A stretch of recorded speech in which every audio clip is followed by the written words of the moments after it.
differences in opinion, but ultimately they respect each other. And Vladimir Putin, knowing that there might be a personal threat against Gorbachev being considered among some ultras in Russia as being a traitor, he doesn't want him to see him assassinated or so. And I do believe that some of the bodyguards that Gorbachev has around him are the best of the best, the toughest of the guerrillas that Putin delegated to protect him.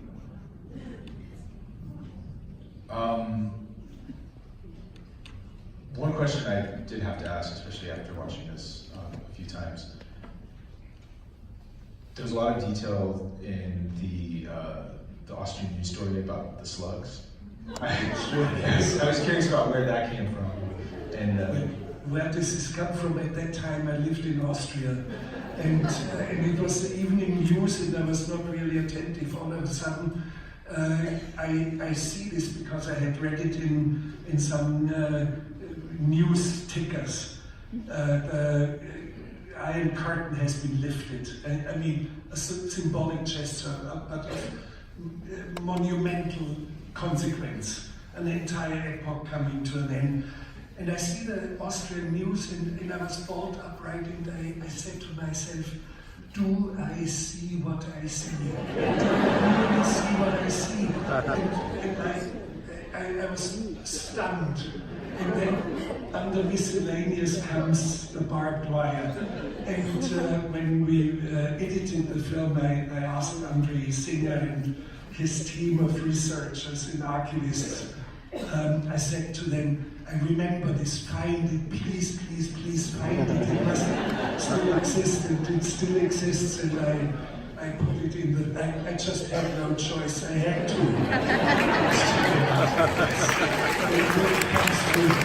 When it comes to media as good as that, you gotta give them space. Also going off of that too, I'm curious, given all your collaborations that you have done with Andrei Singer before, this is the first time that you co-directed a film with him. Can you talk a little bit about the process that you guys had with this? I mean, you obviously had it before. But... Well, very easy sort of working order. I did not know that Andrei Singer had talked to a German, former East German TV station, now Federal Republic of Germany, Mitteldeutscher Rundfunk. And they contemplated a couple of projects, and they didn't come to any common ground. And then there was all of a sudden the idea, why not doing something about Gorbachev? And Andrei said immediately, yes, let's move forward. And only when Gorbachev's entourage and Gorbachev himself had agreed, in principle, yes, then all of a sudden Andrei called me and he said, I'm planning to do this, but I feel at a loss. You have to step in. Please do the conversations. And I said, I have no problem to do that. Sure. I like Gorbachev for his role in the reunification of Germany. But then I grew into the project more and more, and we collaborated very easily. We made common mistakes. Both he and I had a different sort of perspective in mind, pointing out to much more common ground that Mikhail Gorbachev and me as a German actually had.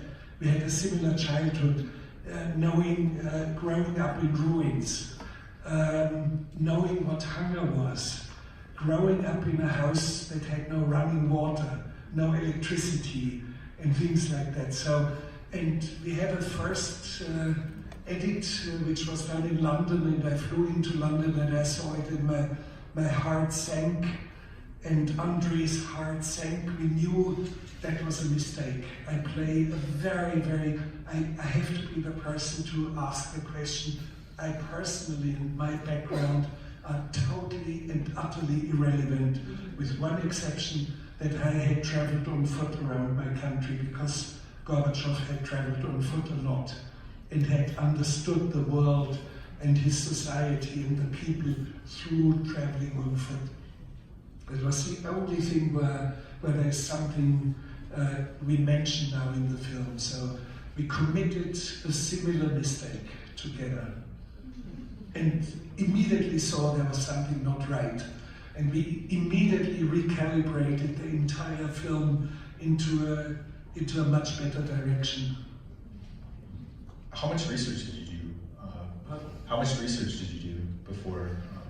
Well, I tried to do my homework. Sure, I read Gorbachev memoirs, and I read a lot of documents. I even read some documents that were now in archives, open discussions in the Supreme Soviet under Brezhnev and even before Brezhnev.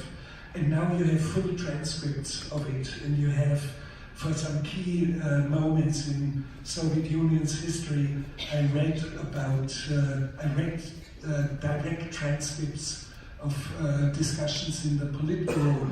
And strange enough, sometimes there are two different versions depending on who scribbled them down, whether it was an Andropov follower or a follower of Chernenko or of Gromyko. So it's very interesting to find and figure out this kind of labyrinthic thinking and procedures within the Politburo and within the elite of the leadership in the Kremlin. So I've seen some very good stuff. And I have seen some of the more important works on Gorbachev. I've done my homework. Strange enough, Gorbachev also did his homework. When we met first, he had a stack of paper as thick as this, and he started to talk about my films and about my childhood. I said, Mikhail Sergeyevich, can we stop it right here? We have a camera waiting, and I know we shouldn't waste our time in talking about my childhood. Apparently he had seen one or two of my films. I refuse to discuss my films. And can you talk a little bit too about, with filming this, I know you filmed this over 3 meetings with him, correct? There were actually 2 meetings settled, and then out of the blue he literally summoned me back to come to Moscow. We have to talk again. And I said, but Mikhail Sergeyevich, we have agreed after 2 long sessions, 1.5 hours each, that we covered all ground needed. And he said, no, you have to come back. He somehow took a liking in me, and in a way he signaled to us that he would not be willing to talk to any media again in his life. So understanding that, of course, I immediately went to Moscow and had a 3rd meeting. And in this 3rd meeting, we handed him over the chocolates. And in this 3rd meeting, he recites a poem, which I repeat in a scroll at the end. So all of a sudden, something less formal, much deeper, touching his soul and the soul of Russia emerged. I think also going off of that too, you see in some of the footage, I don't want to say it's a performance from him, but there is definitely, he knows how to say certain things to get a certain reaction, but as it sort of goes through, specifically I think once you sort of tap into his loneliness, you do see something, I don't know if it's necessarily so much like a sadness of him also not just having his wife, but also lacking a lot of sort of the contemporaries of someone of like that echelon in terms of history, especially in terms of like the kairos that you were talking about before. And there's also something about this film, and I think your conversations with it that also feel very much of the moment. And I think even outside of just sort of the US and Russia and what's going on in the news, and I'm curious what you think maybe this moment might be specifically in terms of reflecting back on his life and maybe any lessons that we can learn going forward. Yes, I do believe, and there's no message in the film, but there is some sort of a climate or a distant echo when we look back at Reagan and him, the most unlikely characters all of a sudden speak and they negotiate. And these moments are possible. These moments are possible no matter what you personally may believe and think about Trump, about Donald Trump. The fact that he talks and negotiates with North Korea, the most unlikely characters ever put together in one room, Kim Jong-un and Donald Trump. And there was, like in the first meetings, Gorbachev, Reagan, no direct treaty or result. It may not bring any result at all, we don't know. But I think it's this attitude, let's look beyond the horizon, something that Gorbachev hammered into the Americans. It was not a failure. And now talking to North Korea has already diffused, for the moment at least, a very dangerous situation. And the possibilities are always out there. And I personally welcome this kind of bold moves to talk to the enemy. Talk to them.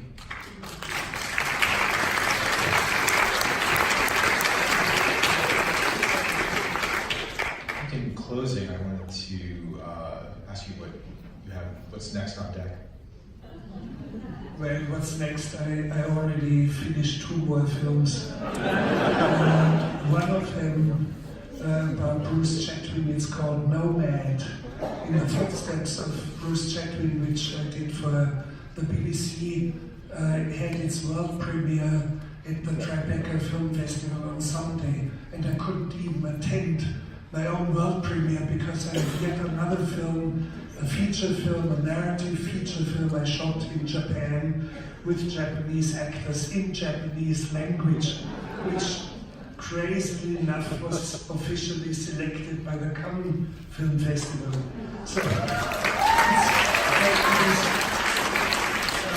it is out of competition, but it means a lot to me that out of the blue, after 25 years of neglecting my films, the sun comes back. I had some films before at the festival, so I've had my share. But I'm scrambling at the moment to get French subtitles and get a DCP and a press kit and a poster, and you just name it. I am caught in an avalanche. That I'm sitting here is not even right, because I should check into the French subtitles. Well, thank you so much for your work, and thank you.